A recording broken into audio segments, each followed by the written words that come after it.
Herbert y el origen de las teorías didácticas. Bienvenidos a todos. El día de hoy abordaremos en este tema el origen de las teorías didácticas de Herbert y el movimiento personalista. El objetivo de esta clase es relacionar las ideas de estas dos corrientes con situaciones reales de la vida escolar y cotidiana, comprender cómo ambas corrientes buscan la formación integral de cada persona. ¿Alguna vez se han preguntado cómo se debe enseñar y de dónde salen las ideas sobre la educación? Hoy en esta presentación abordaremos de forma sencilla qué propuso Johann Friedrich Hermann, uno de los pensadores que dio origen a las teorías didácticas modernas. ¿Quién fue Herbert? Herbert fue un filósofo, psicólogo y pedagogo alemán que vivió entre 1776 y 1841. Él se preguntaba, ¿cómo aprendemos? ¿Y cómo debería enseñar un buen maestro? De sus respuestas nacieron muchas ideas que todavía influyen entre la didáctica actual.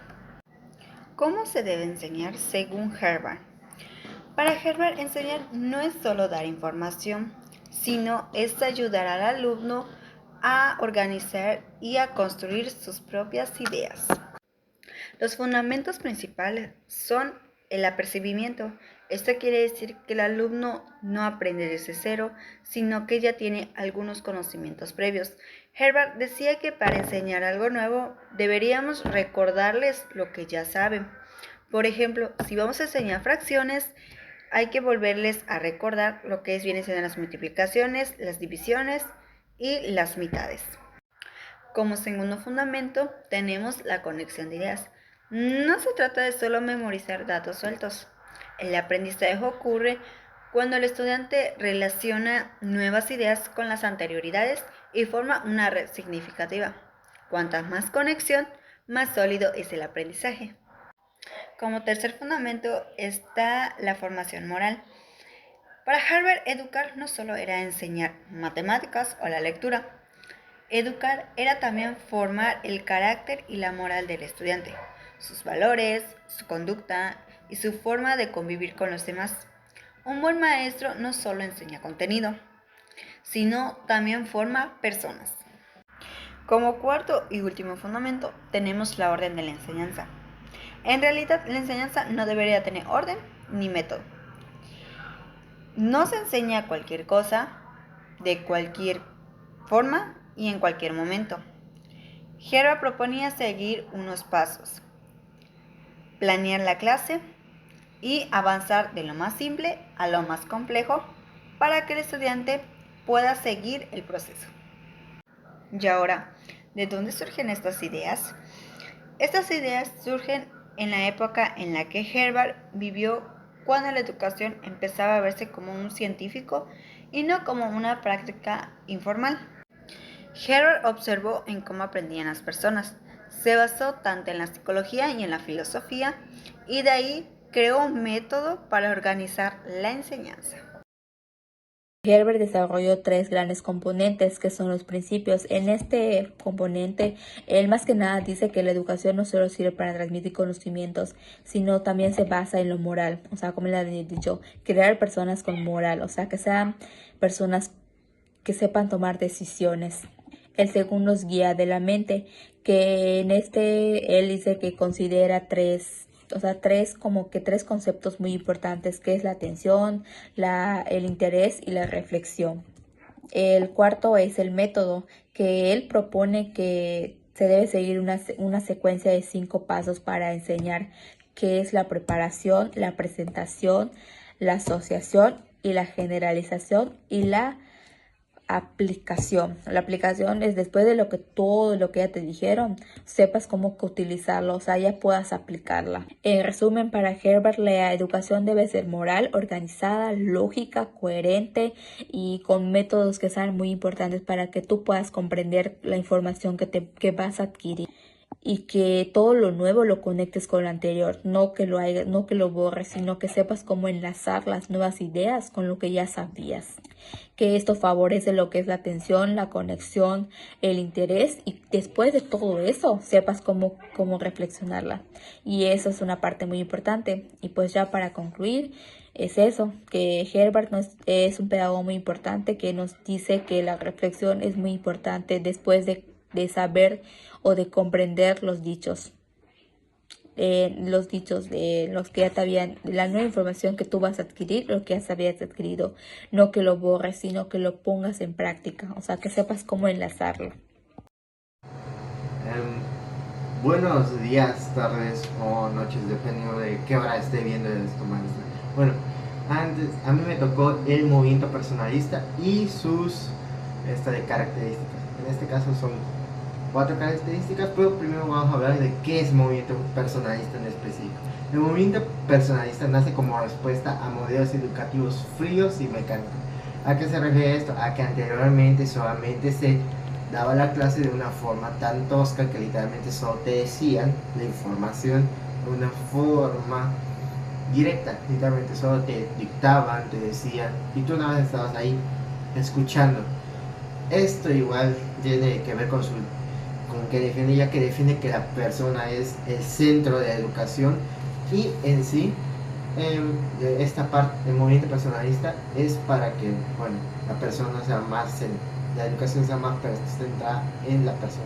Surgió en el siglo XX, influido por filósofos como Munier, Martier y Bouvier. Tiene en sí cuatro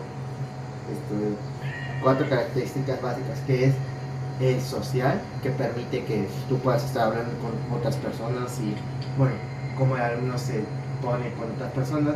El emocional, de cómo es el alumno con sus emociones, y el moral, que depende de cuáles son sus valores y su forma de ser, y el intelectual, que depende de sus conocimientos anteriormente adquiridos o conocimientos que ya previamente tenía.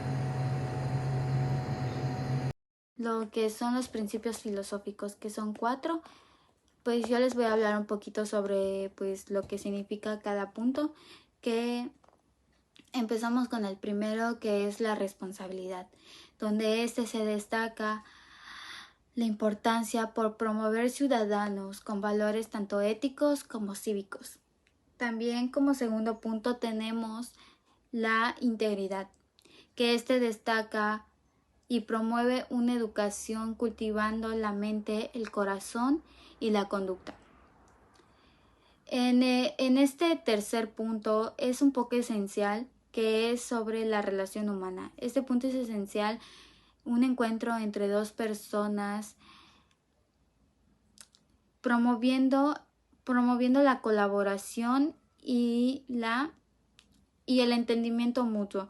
Siento que este punto es importante porque a nosotros como personas nos ayuda a integrarnos ante una sociedad, ya que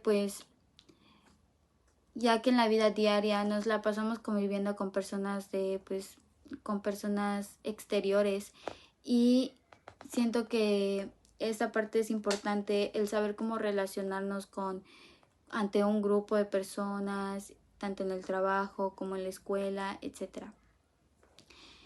Y en el último punto, que es la libertad, se centra en el que el estudiante sea capaz de tomar decisiones y participar activamente en su aprendizaje, así como también desarrollar su pensamiento crítico.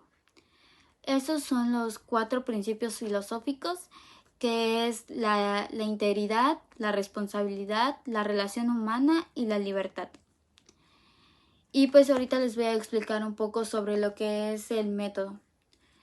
El método se basa o busca fortalecer y desarrollar las dimensiones humanas, que estas son 4, que es la física, la emocional, la intelectual y la espiritual.